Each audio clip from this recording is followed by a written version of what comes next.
Well, hello, y'all. This is Ambertown Geehan, your terrific Tuesday $1 Million Messenger, calling you from the greater Kansas City area.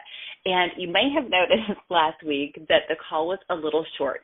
The reason is I recorded that thing a few times because I kept saying I was in Seattle, somewhere in it, and I had made a quick trip to take my kids up and to work, but I had one of my personal team members become a new star team builder, so a shout out to Sharmika Stubblefield, and I was doing my best attempt to surprise her at the meeting, and it worked, but it took me is getting that $1 Million message done.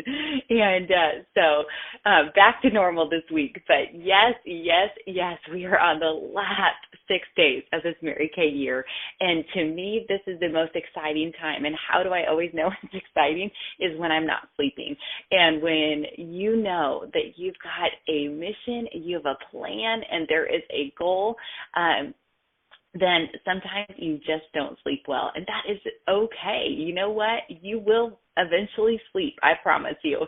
But the thing I know is when you are excited and God's doing something big in your life, sometimes sleep is interrupted by thoughts, by ideas, by excitement, by questions. But I will tell you, one of the things that I do know is every single year that we've been a unit, we've always pushed to and through a year end, just because as you push to and through, you build the momentum for the next year. You build your momentum. You see, every single year we've finished, since we've been a unit, we have done Unit Club. Our first year we did 350,000 in retail sales. Our second year we did over $500,000. Our third year we did over 600,000 as a unit. And every single year, I think we've had 15 years over $500,000. 3 of them over 650. This year we'll go over 800. And in each and every single year, there is not one duplicate year finish. They're all different. I truly believe that it is God's way of keeping us trusting Him is when you can't put a system on your year finishing or a system on your goal finishing, that it causes you to trust Him, to do the work and trust Him.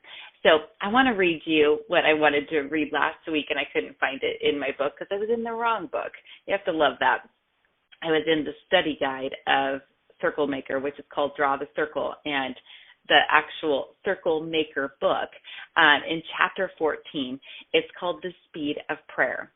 In the world of aviation, the sound barrier was once considered the unbreakable barrier. Many engineers believed that Mach 1 represented an impenetrable wall of air, and the dozens of pilots who died trying to break the barrier solidified that belief. At low speeds, shock waves are a non-factor, but as an aircraft reaches higher speeds, new aerodynamics are introduced. When a plane approaches the speed of sound, shock waves increase and cause pilots to lose control. The buildup of air pressure in front of the aircraft causes a wave drag. And because the air on top of the wing is traveling faster than the air on the bottom due to Bernoulli's principle, it typically results in a catastrophic nosedive. The British, among others, put on hold their attempt to break the sound barrier when their prototype, the Swallow, self-destructed at Mach 0.94. But that didn't keep a young American pilot named Chuck Yeager from attempting the impossible. On October 14, 1947, a 4-engine B-29 took off from Muroc Field high up in the California desert. Attached to the belly of the bomber was a Bell X-1 experimental plane. At 25,000 feet, the X-1 dropped from the fuselage. Its rocket engine fired into life, and then it ascended to 42,000 feet. As the plane approached Mach 1, it began to shake violently. The challenge of controlling the plane was compounded by the fact that Yeager had broken 2 ribs while horseback riding 2 days before. He didn't tell his colleagues because he didn't want to delay history and his chance to make it. As his plane hit Mach 0.965, the speed indicator went haywire and broke. Shut up. At Mach 0.995, the G-force blurred his vision and turned his stomach. Then, just as it seemed as if the plane would disintegrate, There was a loud sonic boom, followed by an almost instantaneous and eerie silence. As the plane crossed the sound barrier, 761 miles per hour, the air pressure shifted from the front of the plane to the back. The shock waves that had buffeted the cockpit turned into a sea of glass. Yeager reached Mach 1.07 before cutting his engines and coming back down to earth. The unbreakable barrier had been broken. I had the privilege of hearing Chuck Yeager recount the experience at the Smithsonian National Air and Space Museum with Parker's Cub Scout troop. Right outside the IMAX theater where Yeager gave his speech, the Bell X-1 is symbolically suspended midair along with other historic aircraft and spacecraft. Each one represents a breakthrough. Each one is a symbol of the impossible becoming possible. Each one is a testament that the ingenuity and irrepressibility of the human spirit, which of course is a gift of the Holy Spirit. Just like the sound barrier, there is a faith barrier. And breaking the faith barrier in the spiritual realm is much like breaking the sound barrier in the physical realm. If you want to experience supernatural breakthrough, you have to pray through. But as you get closer to the breakthrough, it often feels like you're out of control and that you're about to lose control and about to fall apart. That is when you need to press in and pray through. If you allow them to, your disappointments will create drag. If you allow them to, your doubts will nosedive your dreams. But if you pray through, God will come through and you'll experience a supernatural breakthrough.